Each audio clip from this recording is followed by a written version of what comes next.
6 साल पहले अबांग परिवार ने एक सुंदर विला खरीदा, लेकिन उन्हें नहीं पता था कि यह विला एक पुराने कब्रिस्तान पर बना है। रियल एस्टेट एजेंसी ने यह सच्चाई उनसे छिपाई थी। पहले कुछ दिन सब कुछ सामान्य था, कोई अजीब घटना नहीं हुई, लेकिन जैसे जैसे समय बीता चीजें बदलने लगी। विला के अंदर एक भूत आह पियाओ छिपा हुआ था। वह खुद को ज्यादा देर तक छुपाए नहीं रख सका। एक दिन जब उसने कुछ कहना शुरू किया, घर में एक भयानक घटना घटी। बिजली की लाइटें झपकने लगी और चीजें खुद ब खुद गिरने लगी। अबांग ने प्लग निकालने की कोशिश की, लेकिन वह इसे नहीं कर सका। इस बीच माता पिता नीचे आए और पूछा कि क्या हो रहा है, लेकिन उन्होंने इसे गंभीरता से नहीं लिया। अबांग के पिता ने सोचा कि घर की पुरानी वायरिंग की वजह से वोल्टेज का झटका आया है, और उनकी मां ने इसे अपनी बेटी के काल्पनिक दोस्त की शरारत समझा। लेकिन कुछ ऐसा हुआ जो उनकी सोच से परे था। दा मिली को अचानक पता चला कि यह विला एक पुराने कब्रिस्तान पर बना है। जैसे ही यह सच्चाई सामने आई, सब कुछ बदलने लगा। अबंग की बड़ी बेटी अचानक अपने कमरे में संगीत सुन रही थी जब उसे सिग्नल में रुकावट महसूस हुई। वह गोदाम में गई और वहां एक अजीब नजारा देखा। 10 मंजिलें बिना किसी कारण टूट गईं और एक काले तरल पदार्थ से भर गई। यह देखकर वह इतना डर गई कि उसकी हालत गंभीर हो गई। जियाओशुआई, उसकी बहन, मदद के लिए दौड़ी, लेकिन अचानक उसे महसूस हुआ कि वह अपने शरीर को हिला भी नहीं पा रही है। इस बीच दूसरी मंजिल का दरवाजा खुद ब खुद खुल गया और पेड़ के आकार का एक दानव अंदर घुस आया। जियाओमी, जो उस समय एक और कमरे में थी, ने देखा कि उसकी पसंदीदा गुड़िया कोठरी की ओर खींची जा रही है। उसने गुड़िया को बचाने की कोशिश की, लेकिन वह और दूर खिसक गई। अब सब कुछ डरावना हो चुका था। परिवार के लिए यह साफ हो चुका था कि इस विला में कुछ बहुत भयानक छिपा हुआ है। जियाओमी ने जब पीछे मुड़कर देखा तो उसे तोते की आंखों में कुछ अजीब दिखाई दिया, जिससे वह दंग रह गई। आह पियाओ ने जियाओमी का अपहरण कर लिया था। इसके बाद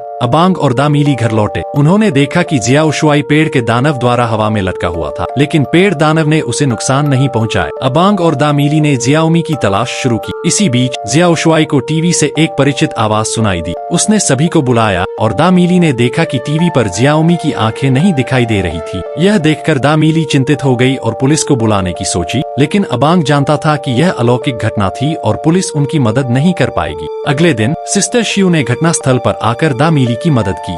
उन्होंने अपने सहायक अवेई से उपकरण लगाने के लिए कहा। जब अवेई कोठरी में उपकरण लगा रहा था तो उसे कुछ अजीब महसूस हुआ। उसे लगा कि कुछ गलत होने वाला है। अचानक उसने देखा कि ड्रिल का छेद गायब हो गया है, जिससे वह घबरा गया। उसकी हथेली पर चोट के निशान भी अचानक गायब हो गए, जिससे वह और भी परेशान हो गया। सिस्टर शियू ने यिन और यांग के जंक्शन का पता लगा लिया था और अब जियाओमी को बचाने की योजना बनाई जा रही थी। अंकल डोंग, जो कि एक पेशेवर ओझा और सिस्टर शियू के पूर्व पति थे, को मदद के लिए बुलाया गया। अंकल डोंग ने जियाओमी के बारे में कुछ जानकारी जुटाई और बताया कि जियाओमी के पास मानसिक शक्तियां हो सकती हैं। उन्होंने यह भी बताया कि विला के नीचे एक पुराना कब्रिस्तान है, जिसमें कई आह पियाओ मौजूद हैं। आह पियाओ को उनके जीवनकाल में बुरी तरह से सताया गया था, जिससे उनमें गुस्सा और निराशा भर गई थी। इस वजह से एक शक्तिशाली मानसिक शक्ति बनी, जिसने आह पियाओ को फंसा दिया था। जियाओमी को बचाने के लिए सभी ने मिलकर योजना बनाई। उन्होंने भांग की रस्सी कोठरी में फेंकी और उसे अंदर भेजा। फिर ड्रोन के जरिए जियाओमी को खोजने की कोशिश की गई। अब सभी की उम्मीदें इस योजना पर टिकी थीं कि वे जियाओमी को इस भूतिया विला से सुरक्षित निकाल सके। आह पियाओ ने भी ड्रोन की मदद से जियाओमी को ढूंढ लिया। जब जियाओशुआई इस बात पर बहस कर रहा था कि किसे जियाओमी को बचाने जाना चाहिए,